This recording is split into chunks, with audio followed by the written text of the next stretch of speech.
Hello and welcome to this week's episode of Engineering Your Energy. I'm Caroline Milton, owner of Milton Coaching Collective. And in this weekly series, we talk about all things stress management and burnout prevention related. What does this have to do with energy? A lot more than you might think. You see, the nervous system and our stress response is a crucial component of our energy processes in the body. We've talked about that at length in former episodes. So if you haven't already, go to my profile, click follow, click like to make sure that you're getting every episode of Engineering Your Energy and you can get caught up on those previous episodes. But today we're not talking about human physiology, we're talking about the workplace. And in particular, the role of autonomy in the workplace and how that can be a powerful indicator of burnout within our teams. What do you think of when you think of the term autonomy? When I think of the word autonomy, I think about having the power to do things myself and to do them well. Autonomy is a crucial factor in motivation at work. It's an essential component for growth, for high quality performance, and for well-being in the workplace. But autonomy must be earned. And that's a place where I think there's common misconceptions. Is we come into a workplace and we assume or we expect autonomy and we do not earn it. Autonomy must be earned. We must demonstrate our competencies in order to establish autonomy. But yet there can be numerous examples of times in which we have isolation. It's not going it alone, acting as a individual contributor, so to speak. It's collaborative. Autonomy is collaborative by nature. But what autonomy really looks like in the workplace is feeling as though you have some choice as to how and when you perform the various tasks that make up your job and how you execute your day-to-day responsibilities. You participate in decision-making about the way things are done on a day-to-day basis.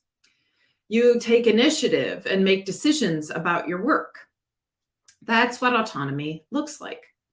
So what does this have to do with stress? And what does this have to do with our energy levels?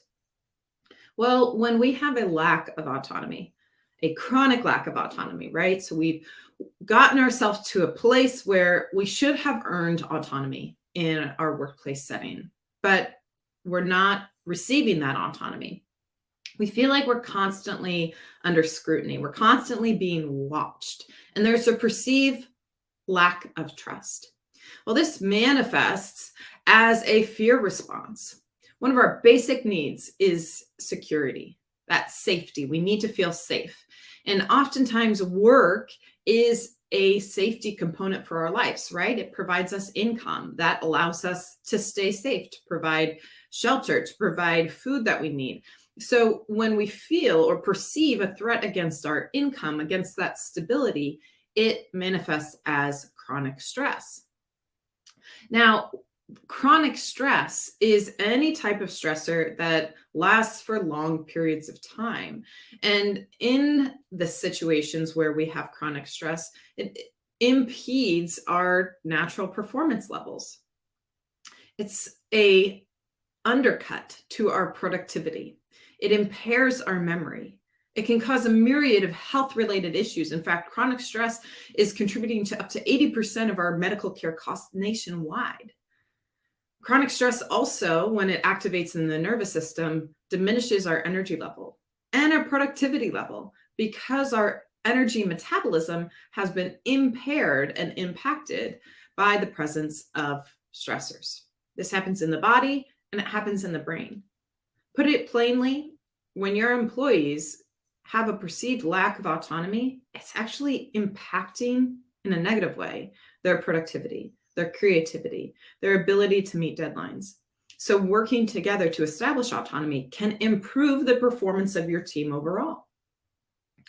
Two contributors to a lack of autonomy: micromanaging, but the other component is a lack of role clarity.